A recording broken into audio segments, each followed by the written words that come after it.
हमारी body cells tissue organ body, cells ही जब हम जन्मते हैं तो हड्डी भी बहुत नाजुक होती है, हड्डी बहुत मुलायम होती है। हम जब हमारा जन्म होता है उस समय सेल्स होते हैं, यानी कोशिका ही कोशिका होते हैं। कोशिका में एक पिंड होता है, कुदरत की बनाई हुई एक आकृति होती है बच्चे के रूप में, और वो सेल्स से ही जिंदा होती है। उधर किधर मुड़ दो, कुछ कर दो, बॉडी भी उसकी मुड़ जाती है, हड्डी मुड़ जाती है उस समय उसकी।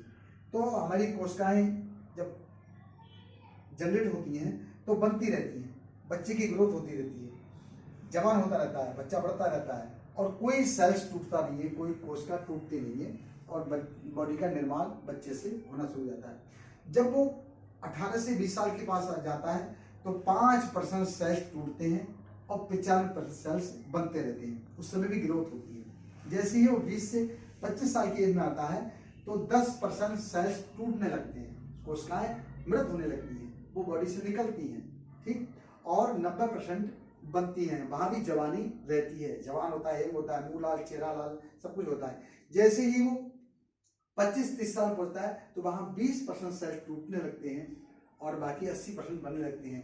जैसे ही वो 30 साल से 35 साल की उम्र बढ़ता है तो वहां जाके 30% सेल्स टूटते हैं, 70% बनते हैं। जब आदमी 40 के आसपास पहुंचता है तो वो फिर 60% सेल्स, मतलब 40% सेल्स टूटते हैं और 60% बनते हैं।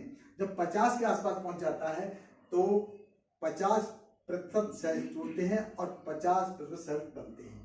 यहाँ आके ठहराव हो जाता है, यहाँ आके ठहराव हो जाता है। जैसी एज बढ़ती है तो सेल्स टूटने की संख्या ज्यादा हो जाती है, सेल्स बनने की संख्या कम होती है, ठीक। अब यहाँ झुर्री पड़ती है 50 साल के बाद में, झुर्री पड़ती है तो समझो सेल्स टूट रहे हैं। तो 40% सेल्स बनते हैं, 60% टूटते हैं। अब जैसी सेल्स टूटने लगते हैं, अब 30% सेल्स बनते हैं और 70% सेल्स टूटते हैं, और आदमी जो जवान होता है उसकी दशा फिर ऐसे करके सुकड़ने लगती है, मुंह लटकने लगता है और कोशिकाएं टूटती है, बुढ़ापे की तरफ बॉडी चली जाती है। 20% सेल्स बनते हैं और 80% टूटते हैं। अब आदमी कहता है तो बुढ़ापा आ गया। ये गति हमारी सेल्स की है, और जिस दिन सेल्स बनना बंद हो जाते हैं उस दिन आदमी दुनिया से चला जाता है। लेकिन ऐसे ही हमारे सिस्टम में एक सेल्स